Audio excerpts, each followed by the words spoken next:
Is Nintendo Switch Online expansion pass worth your money? You're about to find out.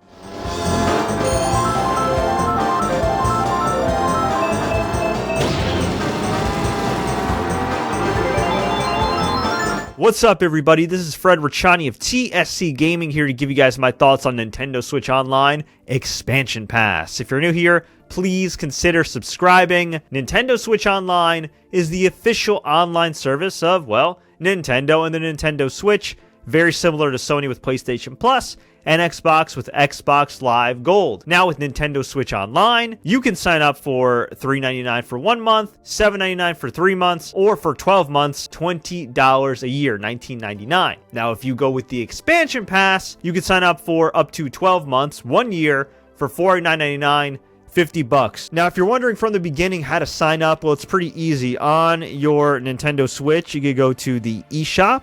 You can go to Nintendo Switch Online right here in this icon and just sign up there. Or you can go on Amazon, buy a gift card, or just sign up online on Nintendo.com and go to the eShop, and boom, you're set from there. Now, you might be wondering, what the hell is the difference? Well, here is the difference, folks. If you go with the basic Nintendo Switch Online, you get the following. Of course, online play for games such as Mario Kart and Super Smash Bros. You get cloud saves for your data rather than just having them on the hard drive, which is obviously a dangerous proposition. You get special access to the smartphone app, and you get various special offers, whether it be discounts, game trials, you name it. And on top of that, you get emulation. You get to play classic Nintendo NES games and Super NES games for the price of that $20 for the year for the basic Nintendo Switch Online. Now, if you decide to go with the expansion, you might be wondering, what the hell's the difference? Why am I going to go from $20 to $50 a year? Well, with the expansion pass, you get all that, plus the Animal Crossing New Horizons DLC, Happy Home Paradise, and on top of that, you get emulation from Nintendo 64 and the Sega Genesis, which is a crazy mind trip for people that grew up in the 90s like me when Sega and Nintendo were rivals. Now, you might be wondering, okay, if I'm not an Animal Crossing player, is it worth signing up for the expansion pass? Well, that really is up to you and probably when you grew up. For me, growing up as an N64 gamer in the 90s, celebrating Christmas with a brand new N64 console,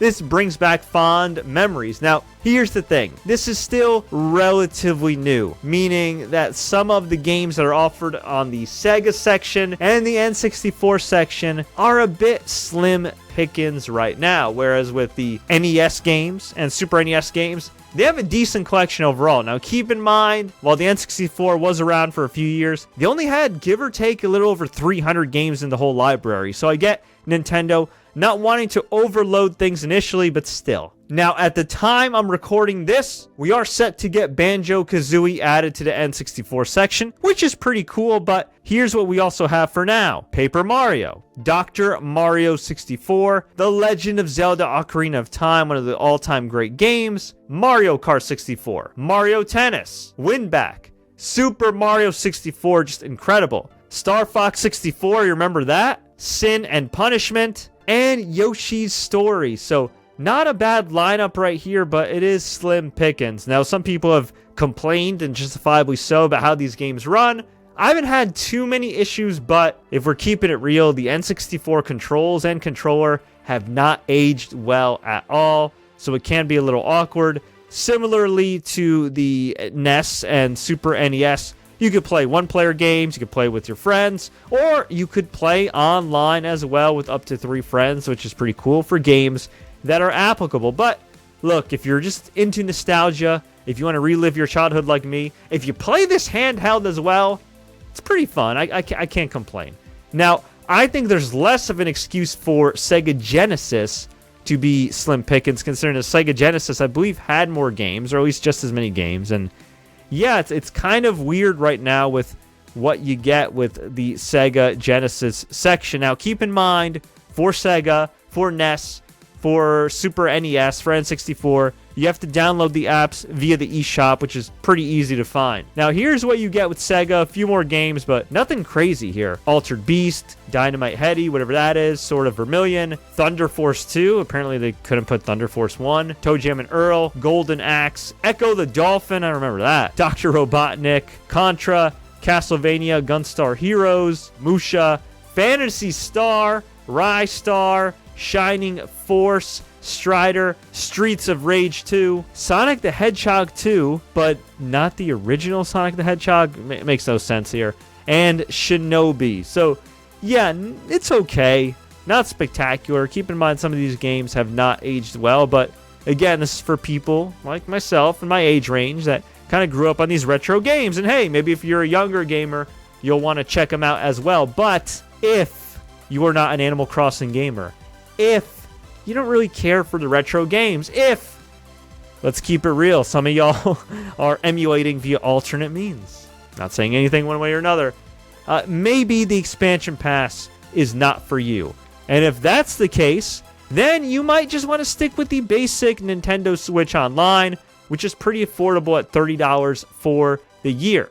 Now, as far as games that you get with the Nintendo Switch Online, just the current base plan, we've gone over this in a previous video, but happy to go over it now just to give you some of the titles here. It looks like they haven't updated these in a while, and dare I say, may never update them again. So this might be what you get for the foreseeable future, but you get, of course, Super Mario Bros. 3, Scat, Nightshade, Immortal, Rygar, Eliminator Boat Duel, Shadow of the Ninja, all kinds of other games right here, including Vice, Project Doom, Wrecking Crew, Tecmo's Mighty Bomb, the original Donkey Kong, Double Dragon, Volleyball, City Connection, Donkey Kong Jr., Excite Bike, the Mario Brothers Lost Levels, Punch-Out!, Star Soldier, Kid Icarus, Kirby, Star Tropics, The Adventure of Link, yeah, old school Zelda, Mario Brothers 2, Metroid, Blast Master, Ninja, Wario Woods, Ninja Gaiden, Metroid, Dr. Mario, the list goes on and on. NES Open, The Legend of Zelda, Dodgeball, Baseball, Balloon Fight, Pro Wrestling, I dig that, Ice Hockey, just the generic Ice Hockey, the classic Tecmo Bowl, oh hell yeah, the original Super Mario Brothers, Yoshi, tennis, some pretty fun stuff here, and same deal. You could play one player, two players, or even play online, and you could, of course, save all throughout the game, which is totally different from when we all grew up and we just had to hope that we didn't die in a certain level before we hit the checkpoint. Now, as far as Super Nintendo games, here's what we currently have, and same thing, unfortunately. It doesn't look like they're updating this anytime soon, but you still get a hell of a collection here. So, some games include Bombuzal, Claymates, Magical Drop, Spanky's Quest, Jelly Boy, Joe and Mac, Super Mario Kart, oh hell yeah, Baseball Simulator, Psycho Dream, Donkey Kong Country, The Ignition Factor, Super Mario All-Stars, Donkey Kong Country, Natsume Championship Wrestling, Wild Guns, Operation Logic Bomb, Smash Tennis, Star Fox 2, Kirby Superstar, 8 games in 1, Super Punch-Out, of course the legendary F-Zero, Brawl Brothers, Breath of Fire, Kirby's Dream Course, Kirby's Dream Land, Star Fox Stunt Race, Earth Defense Force, Super Metroid, 2 of my personal all-time favorite games, Super Mario World with Yoshi, and Super Mario World 2, Yoshi's Island with Baby Mario. If you haven't played these games, they are incredible. Legend of Zelda: Link to the Past, Super Soccer, Super Tennis. So overall, pretty freaking awesome, although I gotta say a major glaring omission, unless I missed it here, is Super Mario RPG, which is, in my opinion, one of the all-time great RPGs. Who knows what the hell's going on with that? A man can dream. Maybe they'll remaster it. But whether you choose the expansion pass, which gives you the Animal Crossing DLC, N64 and Sega Genesis, or the base service, which gives you NES, Super NES, and of course the usual online play, either one of these services, either one of these tiers is going to give you online play, which at the end of the day is what we're all signing up to do, right? To play with friends, to make new friends. So whether you're playing Smash Brothers Ultimate, Mario Kart Deluxe, Mario Party, Animal Crossing, Pokemon, the list goes on, you'll need at least the base Nintendo Switch online service. Bottom line though, if you don't care for N64, if you don't care for Sega, if you don't care for Animal Crossing, I'd say just sign up for the base version of Nintendo Switch Online. If you do like N64 and you're willing to be patient, if you like Sega Genesis and you're willing to be patient, and if you love Animal Crossing, it's definitely worth it. But I want to hear from you. What do you think about Nintendo Switch Online? What do you think about the expansion pass? Do you love it? Do you hate it? Do you have any questions you'd like me to address? Let me know. Leave a comment below. If you enjoyed this review, like, share. Don't forget to subscribe and turn on notifications for more updates like this. If you'd like to sign up for Nintendo Switch Online, just click the link in the description. Full disclosure, we do get a small cut from your purchase. And until next time, as always, enjoy the games.